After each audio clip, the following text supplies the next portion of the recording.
Hello. Thanks everybody for being here. Exciting night. We are here for the Hoover Board of Education meeting. It's now called to order. If you would, please join me in a moment of silent prayer. We have students, we have some staff, and people you may know that have been ill. We're praying for their quick recovery and the safety of our district.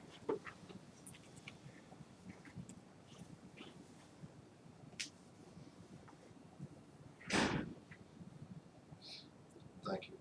Would you rise for the pledge of allegiance? Attention, salute, pledge. Pledge allegiance to the flag of the United States of America and to the republic for which it stands, one nation, under God, indivisible, with liberty and justice for all. Secretary, call the roll, please, establish the quorum.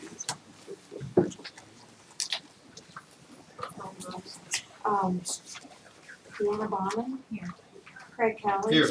Kermit Kendrick. Here. Amy McDonald. Here. And Amy Tyson. Here. So we've established a quorum tonight. We have our entire board here, which is great. Tonight, board, you have before you the agenda for tonight's meeting. Do I have a motion to accept the agenda as stated? So moved. So second. Second. All in favor? Aye. The agenda is approved.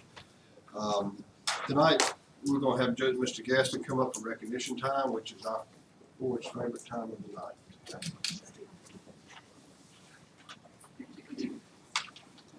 Thank you, Mr. Kelly, Dr. Murphy, Board of Education. We have several recognitions tonight. As you see, we've got a packed house and we will zoom through these. So first of all, as we call your name, we will, of course, have you come to the front. We'll honor you with a certificate. And in the spirit of cleanliness, we're not going to shake hands tonight. So let's just make that a standard rule right now. Photos in the lobby, so come up, get your certificate, head out to the lobby, and we will kind of cycle it that way. So first of all, Hoover City Schools Teachers of the Year. We celebrated just now at McDonald's. Is one of our representatives from McDonald's here, by the way? Okay. We'll start with our Elementary Teacher of the Year, Caitlin McPeak, Rocky Ridge Elementary School.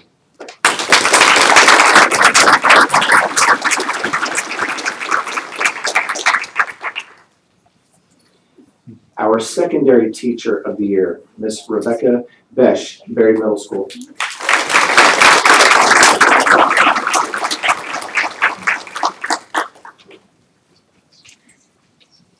Bluff Park Elementary, Anna Turpo.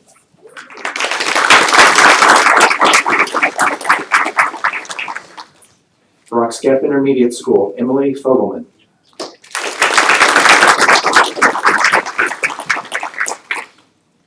Deer Valley Elementary School, Suzanne Dunbar.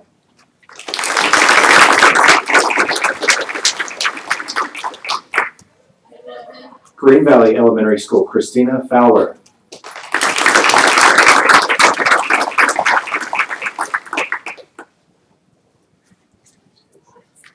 Greystone Elementary School, Cherry Johnson.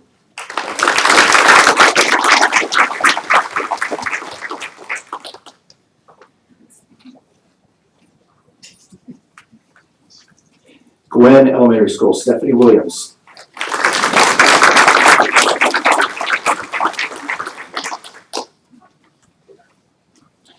Hoover High School, Lisa Smith.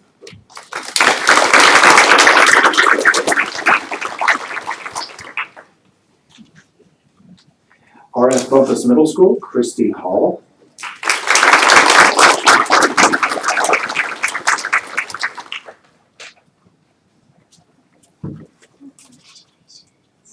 River Chase Elementary School, Michelle Ross.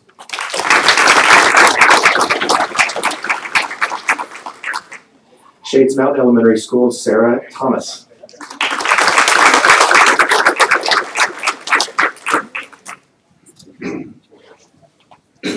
Simmons Middle School, Amanda Giles.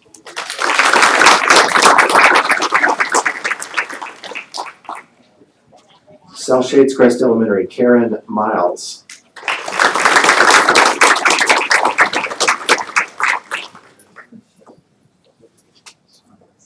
Spain Park High School, Victoria Bai.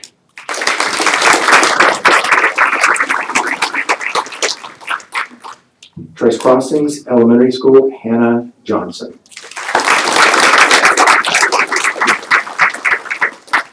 And if any of their spouses or family members are here, I guess they're filtering out too, but let's give all of our teachers of the year a big round of applause.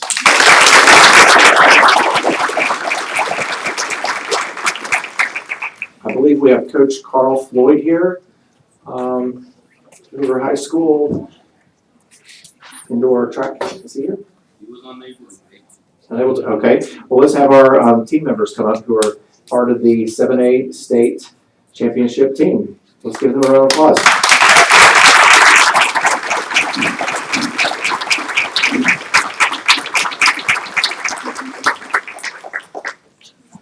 And I believe we have got a certificate for you guys, so hang on just a second.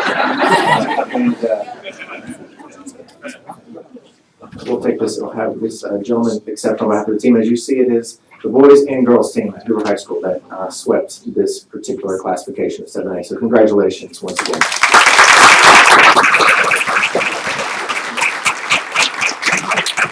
Most of the audience knows how many, someone might could quote how many times consecutively or over the years that Hoover High School has won indoor track championship and outdoor many, many times. So this is outstanding, guys. And continue the legacy, and thanks for making us so proud.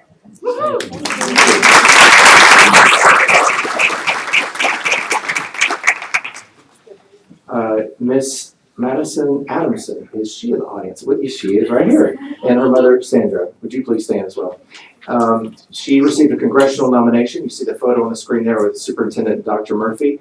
As it was reported to me, the first female athlete from Hoover High School history to attend or get a nomination to the Air Force Academy. So congratulations on that. One of 10 nominees from this congressional district, Congressman Gary Palmer, played for number 23, Lady Bucks, and got 2 state titles over the course of your high school career. And we're proud of you, and I know you'll represent us well. Thank you.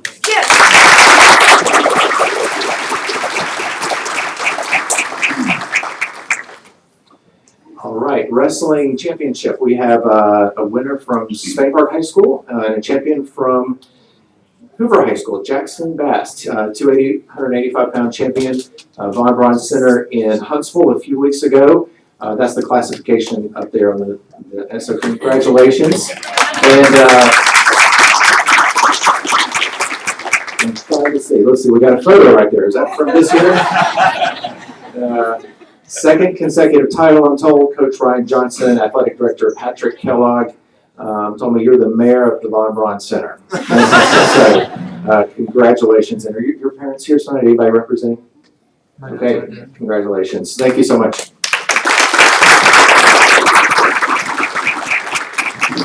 And not to be outdone, across town, the Hoover Bucks, we have a individual champion there. Nick Smith, is he in the house tonight?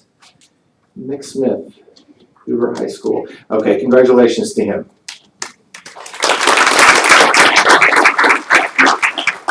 Next week, we have one of our biggest events of the year, the 2020 Finley Awards ceremony at the Finley Center. We had the pleasure, Dr. Murphy and I and the Finley Committee, of surprising the winners a few weeks ago. And Chrissy Rowe is our employee winner from Spain Park High School. If she will come to the front.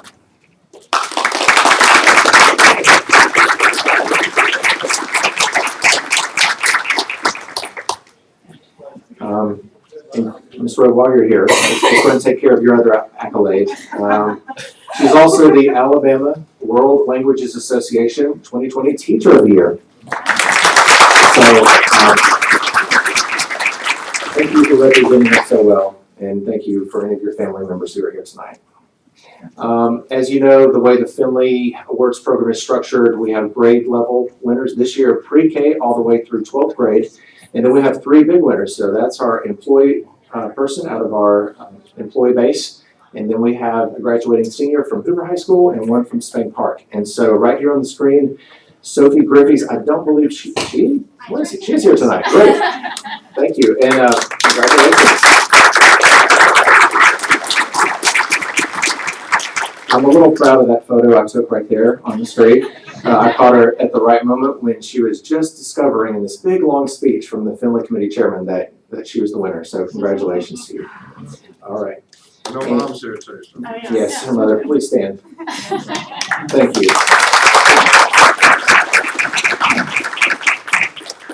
And our third and final honoree from the Finley Committee Awards Program, Will McCrite. Congratulations. And this photo right here was taken, and you can see this was at his surprise ceremony. He and Sophie both did not know they were going to win this award and went straight to the podium and gave speeches like rock stars. It was amazing. So congratulations. Thank you.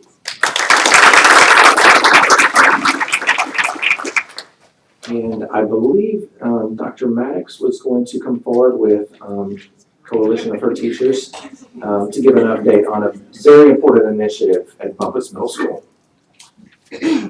I'm just gonna call names because I just get the privilege of leading these individuals. I have some teachers here from our 7th grade team representing Bumpus, Ms. Jan Price. They'll come on up, Mrs. Caroline Morris, Ms. Kristen Robinson, and Mrs. Jess Harbison. Anyone else here from our team? Our 7th grade team completed an interdisciplinary unit last year. And it resulted in the building of 2 wells in India. And so we wanted to come and celebrate that because I don't think that happens every day. And this was the student-led initiative. They raised the money. These fine ladies put the interdisciplinary unit together, and so they have just a short 7-slide presentation on how we went about incorporating each one of the curricular units in the 7th grade.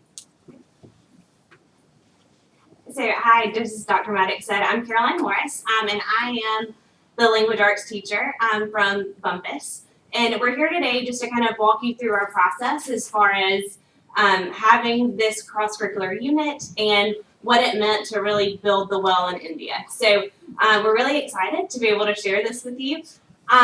So, like I said, this grew from a cross-curricular unit that was done through language arts, geography, and science. Hey, this is just a quote about what a cross-curricular unit actually is. So I originally found this novel and was like, yes, I want to teach it in language arts. But then as it progressed, we really realized that this migrant unit and this refugee unit is so much bigger than one class. It extends to science and geography, language arts, even math. And so we wanted to create something that our kids would remember. And an experience that they would have forever. So we feel like we did that. I'm a little short here. Our language arts adopted a curricular program last year that we used as our professional development, and it was based off of a book by Kate Roberts called A Novel Approach. And so we have involved our students in a lot of different types of reading, and we developed units around that. And we developed this cross-curricular unit based on some texts that we found, and we changed a couple of texts, but we have one common text that we have all the kids read, which is Inside Out and Back Again. And then the kids get to choose one of the other texts of their own, and they do cross-curricular Socratic circles. And it's just a wonderful unit, and we're in the process of in that unit right now at our school.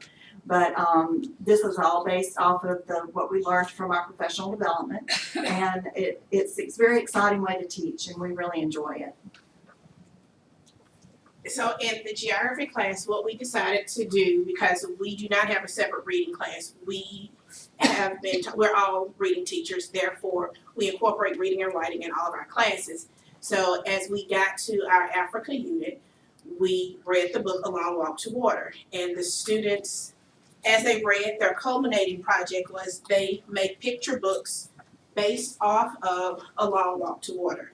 And each of the kids, they really got into it, and you can go to the next slide. So in science class, they finished the book, and they read the information sheet and the challenges. Science teachers gave them one day to plan, and the following day they built their water filters and they tested them.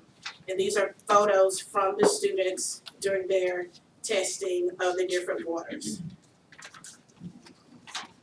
And I think that they also just really wanted to be able to put the things that they learned in our classes through the books and make it a more hands-on experience. So what they did is, it does say that they read the information sheet and the challenge. Well, the challenge was to try to create clear water, because in the bottom picture, it shows and goes through kind of that process of the mud and the dirt, and then how it is all filtered. And we really take for granted the water filters that we have every single day in our refrigerators or in our water fountains. And so this was just their way to really get to see what an impact it has.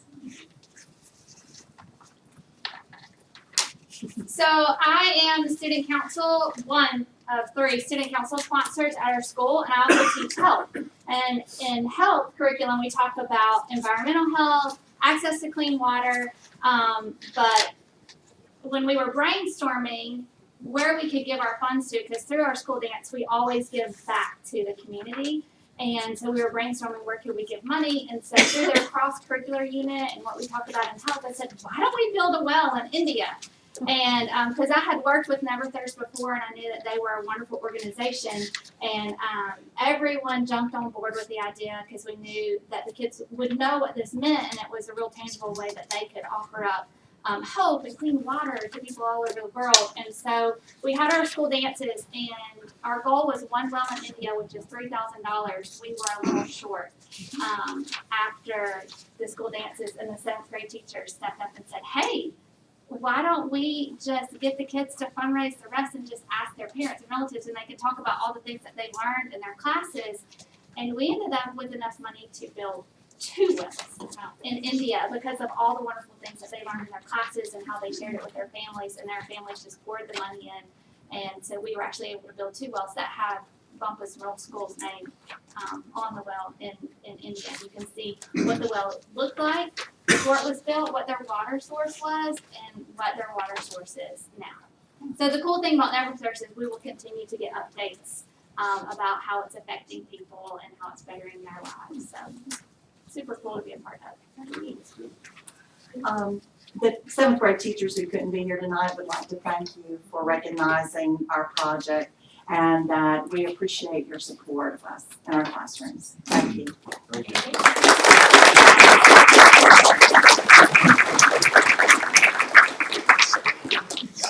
Mr. Kelly, Dr. Murphy, that concludes our recognitions. Anyone who has not had a photo, or if you are part of the recognitions, please head to the lobby at this time. Thank you so much.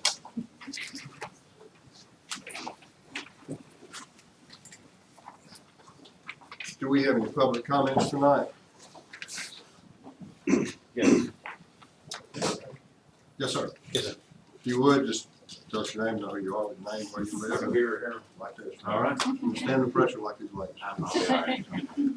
Yes, hi, my name is Jeff Backus, and I am one of the members of the Hoover City Schools Foundation. So we just wanted to come to talk to you guys about a couple of the things we have going on we'd like for you guys to know about. Next Tuesday, March 17th at 6 p.m., we are having what's called Parent University. And it's basically a program that Paul DeMarco has put together with a panel to inform parents what they need to know about today's issues with marijuana in students. The state attorney general will be there. There will be a pediatrician who's a member of National Families in Action. There will be a DEA agent, and I think an Alabama State health officer there also. So Paul has also reached out to other communities, Vestavia, Homewood, Mount Brook City Schools. I know for a fact that Vestavia, I'm pretty sure, has put off their little talk they're going to have because they really want the parents to come and hear this, because they really think it's going to be a great one. We really appreciate your support. We appreciate all the principals, especially the high schools, that really touting this and putting it out to the parents. I hope you've gotten that message and seen that. We'd love for it to be a well-attended event. We've done it in the past and had a really, really good response to it, so we'd love to have all of you guys there. Also, too, the second thing, the Hoover City Schools Foundation is an organization that we raise money for grants for schools, for programs, for teachers, as groups, as seed labs. And our annual fundraiser called Denim and Dining is coming up. It's April 3rd. We're gonna have it at the Comedy Club this year, which is gonna be a great venue for it. Last year, we were able to raise around $50,000 at the event last year, so we're very excited about moving into this new venue. It's gonna be a lot of space, it's gonna be a lot of fun. One of the things that we decided to do last year was to try and get the PTOs involved into this event. And they donate items that we put in the silent auction, and we split the money with them. So they get a benefit from that. It goes back to their schools directly. So just a couple of things we'd like y'all to know about. And also too, the Parent University is at the Hoover Public Library Theater. So next on Tuesday night. So we'd love to see y'all there. Thank you. Thank you very much. Anyone else? Okay. Dr. Murphy, you want a motion on your minutes from last meeting? Board members, you have before you the minutes of our regular scheduled board meeting in February 11, 2020. I request your approval. Do you have a motion to approve the minutes from February 11, 2020? Second? All in favor? Passes. Dr. Murphy. Next one will be personnel actions. Dr. Murphy. We have personnel action items. Board members, you have before you that information. You have 9 appointments, 2 change of status, 11 leave of absences. We have 6 resignations and 2 retirements and 4 contingency bus driver appointments. I request your approval of those. I will get the motion first. I have a motion to approve personnel actions as recommended. Sorry. A second. Second. I think most of you know the board has the option, any board member can motion and second to pull a particular resignation, appointment, or down the line. So, how would you like to work another 10 years? We'd have to ask my husband. You're here, well, most of you already know why I asked that question. All in favor? Aye. All opposed? No. Sorry. We will acknowledge that Mary Bill, who served in your capacity here for 13 years as in HR, is going to retire. And it makes us sad, but we're also celebrating this new opportunity for her. And as I shared with the board, Mary has become not just a colleague of mine, but a friend of mine. And Mary, you will be missed by the superintendent and many, many others in this building and throughout the school district. Thank you for serving so well.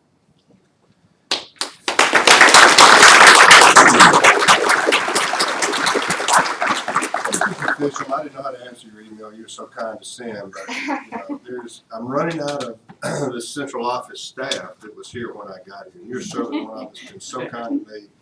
I'm still learning every day, but to come in with HR, finance, superintendent's office, you just lost to try to learn. So Mary continues to be so kind to help the board understand, and what you're doing is so important and continues to be for the district. We'll miss you. I'm gonna put you down as a substitute teacher. Yes. I've already been asked, like the new application. Always very good subs, that's right. Board members, next we have before us our business action items, and I'll request your approval for our monthly financial statements, cash disbursement, and payroll after being presented by Ms. McKay. Board, thank you very much for your attention today. Cash disbursement for January 2020 was $3,219,191.10. Payroll for February 2020, $8,359,045.84. Board members, included in your packet is the summary and general purpose financial statements for the month ended January 31, 2020. For FY20, 56.65% of budget revenue has been received for the month ended January 31, 2020. We've seen an increase in ad valorem receipts compared to this time last year, but as we move into spring and summer, additional tax receipts will begin to decline. The results of operations represent 4 months of activity. Accordingly, we would anticipate having spent approximately 34% of the budget for recurring expenditures. At this time, general fund expenditures are 32.92% of the budget. For the 4 months of activity, the current month's reserve is 10.25. This will decrease as ad valorem tax collections decline the remainder of the year. In January, we began making payments on upgrades to our HVAC systems using the Advancement in Technology funds, as well as our first payments for the Berry Middle School Classroom Edition. We continue to see higher than normal power bills compared to the same period last year.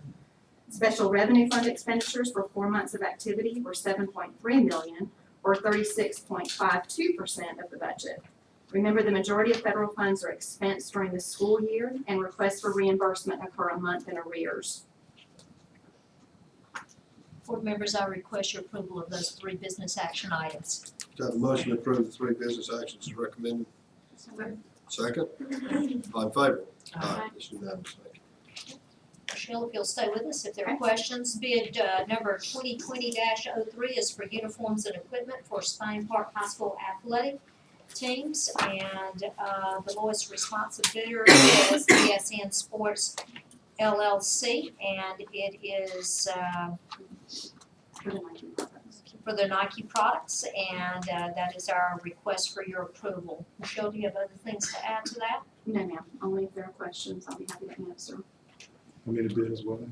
How Pardon? many bidders were there? Oh, we actually had 3. We sent out 4 invitations, and we had 3 that responded. Okay, well, I know the staff's looked at this, and the fact we're getting 3 bids is great, because sometimes we don't always get that. So Mr. Kellogg's here, if y'all have anything you'd like to offer up. Looks pretty. Okay. Our recommendation is your approval of bid 2020-03. Do I have a motion to approve bid number 20-23? So moved. Second. All in favor? Aye. Bid's approved, thank you. Next item is that we have a request of you to approve obsolete items for removal. These include Chromebooks and Dell technology items, and asking your approval for these to be obsolete. They are obsolete and to be removed from our inventory. Brian Phillips is here. If you have any questions there you are, Brian. If you have any questions regarding any of those. And these items were purchased in 2015 with that elementary refresh, so they're no longer under warranty. And we're just using them, we were using them to replace parts on current devices. Which is important. I know Brian's, I've been out there, we're not just, when we go to obsolete, they throw them in the garbage, we try to use what we can. But they take the time, the staff does, to actually use the parts to put back and build. You can go out there and see what all the work they do. It'd be easy just to say, I need the money to replace, but that's not what they do. So, thank you. Good try. Request your approval for obsolete items. Do you have a motion to accept the approval of obsolete items? Second. Second. All in favor? Aye. Unanimous. Thank you, Michelle. We shared with you at last month drug and alcohol testing of safety sensitive employees.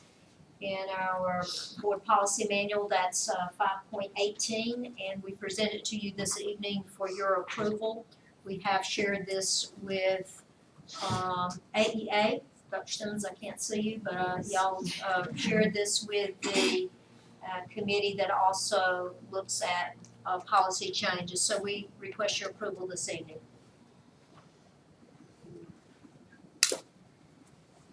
Well, the superintendent's asked for approval of 5.18, which is a change in alcohol drug testing policy, correct? Yes. Okay, good. Do I have a motion? Second. Are there any questions about what this policy is? Okay, no questions. All in favor? No, we have a motion. All in favor? Aye. All opposed? Unanimous. During our work session, we shared some information with our board about an early learning center and a request for relocation of behavioral assessment class. I would like to, Jeremy and Michelle, I'm gonna need your assistance, so if I can see y'all, maybe you guys come up here. In the sharing of some information, there was some question about the buses, and I just want to be very clear about that before asking the board to approve. And I appreciate my friend John who brought the question to my attention. So would you? I will. we were trying to decide how to actually present the information to you. We didn't know if we did a one-time presentation for what the beginning cost would be for the implementation of the program, or we did the recurring cost. So the presentation that you saw actually included the purchase of 4 special ed buses, which are typically $110,000. The other thing we did when we were trying to determine the driver's salaries and benefits, you typically have those more experienced drivers, the ones that have more years of experience that are driving those particular buses and working with those students. So we took the top salaries and benefits in that calculation. So it did look a little bit high. That was the initial cost because we needed not to pull from our regular fleet, but we needed to be able to take some new buses that were purchased for that particular program. And that's why that cost, that initial implementation cost was so high. It did include 4 new buses, any fuel and any parts that would typically be used in that first year, and then it included those higher salaries and benefits. And then the aides, we went about mid-range for our aides. And So that's how we calculated that. And that's contrary to what I said when I said that we did not include the buses and the fuel and the cost. So what you have is we actually should be investing less if you want to take out the purchase of the buses. So I didn't want to have misrepresented to you. If anything, what you'll see is a less cost, we hope, versus the actual cost that you have here. I didn't want to have apples to apples where in some places we were including the cost of the bus and other places we weren't. So it was a legitimate question for us to take another look at. Just make sure that's clear. I no intent to misrepresent that, of course. What we may vote on, assuming you'll ask for that, Yes. is not really your department as far as the approving costs, because you got common costs that are there that are gonna be absorbed, so we're not necessarily voting on the budget. No, sir. Okay. No, sir. You're just answering the question about. Yes. That'll take place on April the 6th. When that happens, you'll start seeing that building come out of the ground pretty quick. And then we can get an updated schedule at that point that hopefully will bring us back in line. Bluff Park Elementary School, that's in design phase for the renovation part. The bid package for the abatement and demolition is actually being advertised this weekend. It'll be out next week. We should have that back for your approval in April board meeting, April 14th, I believe. There is some structural issues we're dealing with the old cafeteria, the kitchen part of the cafeteria that we're evaluating right now to figure out how do we mitigate that, how do we bring that building to standard safely, or do we just consider the alternative, demolishing that portion of the building. There's some severe structural challenges on the inside wall on the beam structure because of corrosion over a series of wet and dry cycles over the years that we need to look at. That would be just the cafeteria, not the cafetorium part. That's correct, just the kitchen area of the structure. When you say the kitchen area, you're talking about the 8 or 10 feet as far to the north part of the building, which basically where the sinks were, the refrigerators. Yes, that that's correct. That's correct. When Ms. Bowman and I went out 18 months ago, that was originally explained to us that it probably would be demolished anyway. So we'll make it clear that we're not talking about going into the integrity of the old Bluff Park School. That's correct. That is We're part of talking only 2 or 3 steps when you walk out of the cafeteria to get into the kitchen. Again, where the refrigerators were, the sinks, where there was constantly moisture. So you're basically talking about cutting the floor joist off. That's right. Make it too simple. Yeah, this is not the original part of the building. This was an add-on. We just have a lot of public, and us included, that they're concerned about keeping that. We're trying to blend the completion of the demolition phase in with the start of the construction phase, the renovation phase, so you don't have any lag between the projects. So we're working on that schedule now, and we should have that before you for approval in June's board meeting.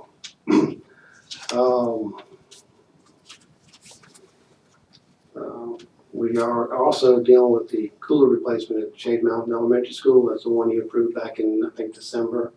That's a fluid cooler replacement at Shade Mountain Elementary School, Greystone Elementary School, as well as Associated Crest. 2 of the projects are complete. They're down to control side on Associated Crest, and they'll start Greystone in March. And that's going on schedule, even though we've had some weather challenges where they've lost the days, they made them a weekend. So that's going very well. Roof replacement, this is Hoover High. This is that long EPDM roof on the main structure of the building that's original to the school. That is underway and being advertised this weekend as well. I should have that back to you for approval in April. That's going on schedule and around with the project. And then the last thing I'm working on is a painting bid. Window replacement bid at Green Valley School, Bluff Park Elementary, as well as Shays Mountain. Most extensive work that's gonna be done is at Green Valley. Those are original to the building, and there are about 140 windows in that structure. So that will come back as well in April's board meeting. So we should have a pretty busy summer ahead of us. One update I did get while I was sitting here waiting for the board meeting to start was a Patton Chapel Aldott project that is underway. That's already been awarded. Saw it yesterday, there's something going on with that. Yeah, they're already relocating a lot of utilities. We actually will experience a power shutdown at both Wayne and Simmons this weekend while they transfer utilities over for that school. But that is on a 300-day schedule. It's already started. But the main effect to us is going to be the closure of that bridge. That bridge will close March 24th and will remain closed till June 23rd. The good side is it'll be open before school starts back. So that is all the updates I have, unless you have something for me. Good job, thank you for doing this. Thank you. That's a lot of help for us. Board members, we now have our financial review with our auditor, so Michelle. Board members, I'd like to present Andrew Waits, who is our audit partner with Carl Riggs and Ingram. He's going to talk to you a little bit tonight about our audit report for September 30, 2019.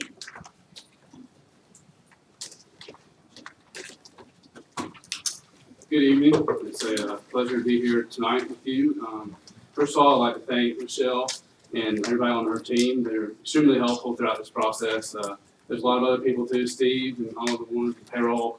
We're very disruptive whenever we come in and do an audit, so we understand that that's not part of your normal routine, but we're very thankful that everybody is very willing and able to assist us in the matter. So the first thing I'd like to do tonight, like Michelle said, is I'm going to be talking about the FY19 audit, so that's 9/30/2019. Our audit report was dated February 6th, and that's probably the earliest that it's been released in a long time that I can remember, so that's very thankful to everyone here to help get us the information that we need so that we can get it completed. If you will flip to the first tab that says report, that's our audit report. So this is an unmodified opinion, which would be basically a clean opinion. That's the one that you would want, certainly one that you would expect and look forward to receiving. To just kind of go over a few of the financial highlights. I know that Michelle has probably gone over in detail a lot of the annual activity, but if you would turn to page 5, there's a double page that says Hoover City Board Statement Net Position. A lot of the things on here are just the same as you would have on a normal financial statement for a company. You have your capital assets, your long-term debt, as well as your net OPEB liability and your net pension liability. So those are two things. If you may remember, last year was the first year that the OPEB liability, which is retiree health insurance, that liability was put on last year, just as the pension liability was back in, I believe, 2015. So both of those are pretty significant liabilities. The OPEB liability is $115 million. That's just up $14.5 million from last year. And the net pension liability is $130 million. So both of those are obviously liabilities that are going to be paid over a long period of time. It's not something that's going to come due. And something that's unique to boards is that the state of Alabama is also contributing towards this. So it's not like this is something that's all going to come out of local funds. It's going to come. It's a lot of it. Majority of it's funded through the state. Like I said, the net OPEB liability increased 14.5, and the net pension liability went up 2.6. Two of the main reasons for that, or one of the main reasons for the increase in the pension, was due to the discount rate. So they basically say, they look at their assets and what RSA is earning, and they try to estimate, that's what they use to basically discount the liability. So over 25 past 30 years, the increase in that rate's been about 7 to 8%. So this past year, they decreased it from 7.75 to 7.70. And that's pretty much exactly what they earned, because the 25-year rate return was 7.4, and you went out the 30-year RSA return was 7.86. So right in the middle there is the 7.7. So they really want to they'll probably continue to adjust that to try to keep it in line with what their actual assets are earning. The OPEB discount rate is a little bit different. It went from 4.63 down to 4.44. And the reason that's so much lower, the majority of that reason is due to the way that it's funded. It's just not as funded as well as RSA is. So they have to use a blended rate, which includes a municipal bond index, and so it's just a significantly amount that's lower. If we flip back, the only other thing I'd really like to talk to you about tonight would be on page 9. It's going to say statement of revenue, expenditures, and changes in fund balance. So overall, if you look at each fund column here, we have general fund, debt service, capital projects, and other governmental. The general fund is obviously the one that you probably are used to talking about on a normal basis. Other governmental funds has got all the local schools in it, and some other small funds, federal programs, state programs that have grants and stuff are included in that column. But we're going to try to focus on the general fund tonight.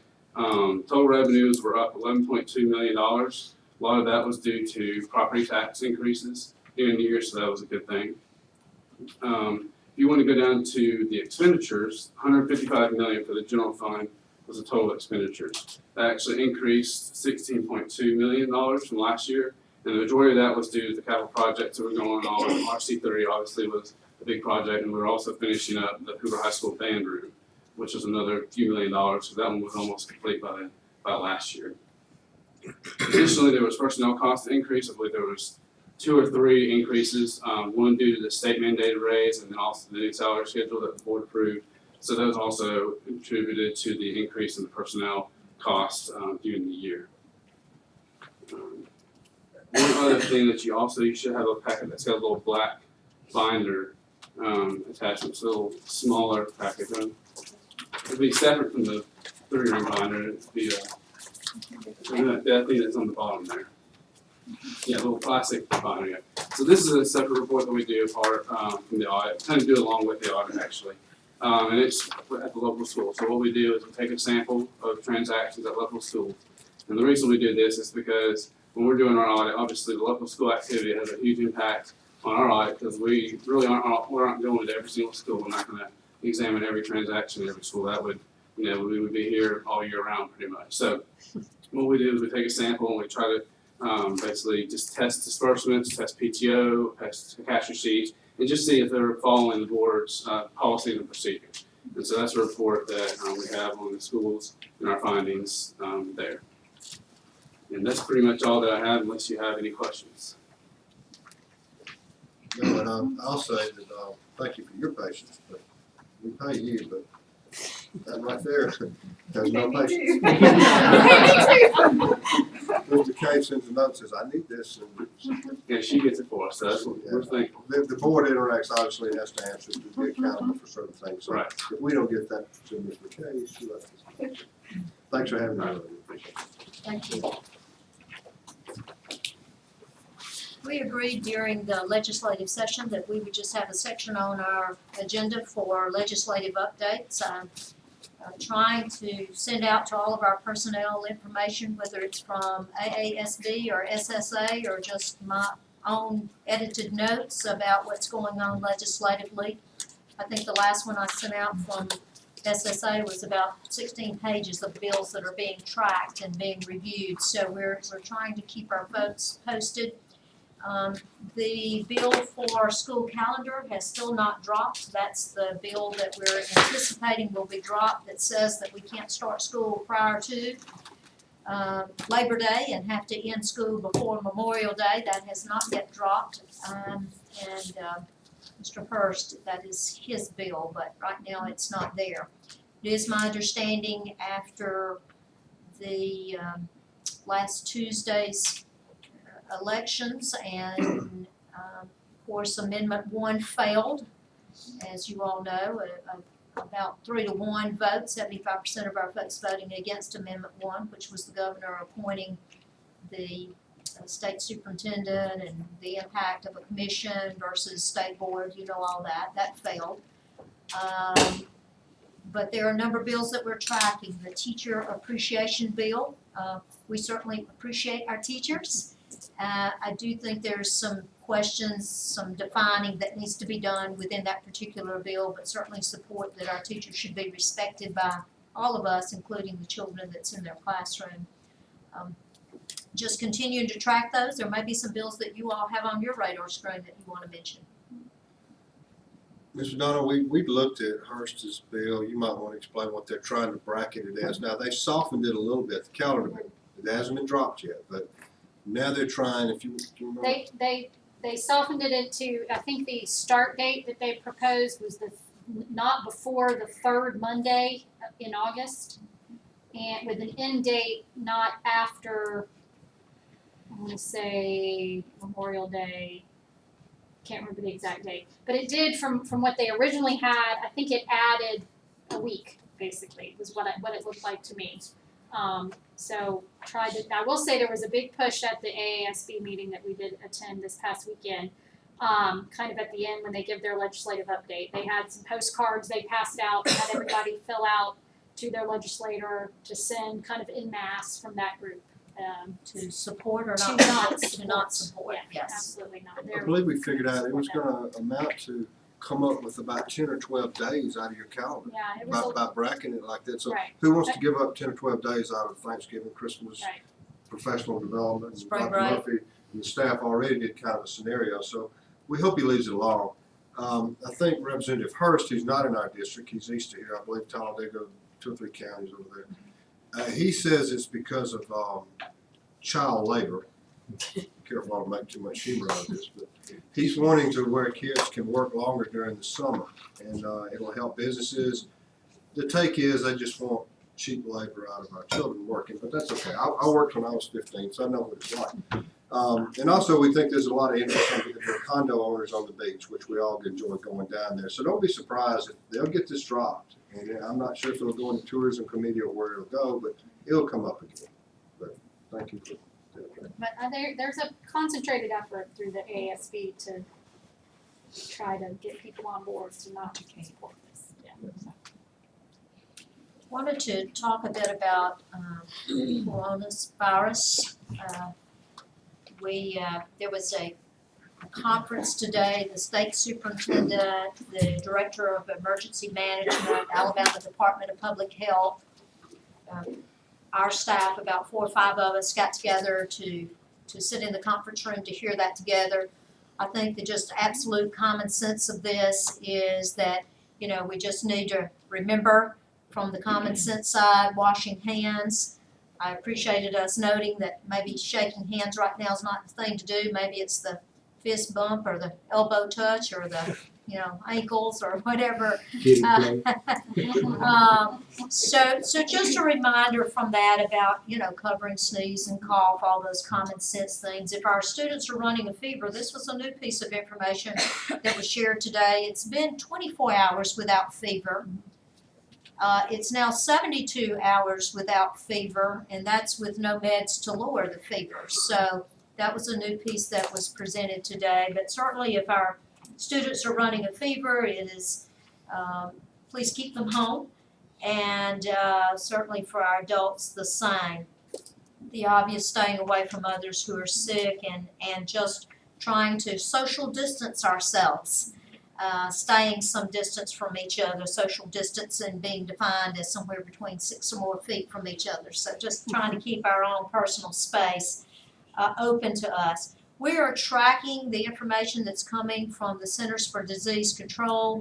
We're in contact and reading all the materials that come out from the Alabama Department of Public Health.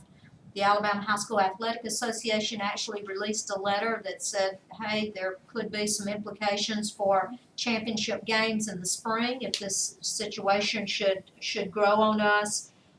Dr. Mackey, state superintendent, has sent a couple of guidance letters to us. So I just want our community and certainly you board to know that we're tracking all that, staying in constant communication. We've spoken even to our attorneys about any unintended consequences and implications for this. We do not have any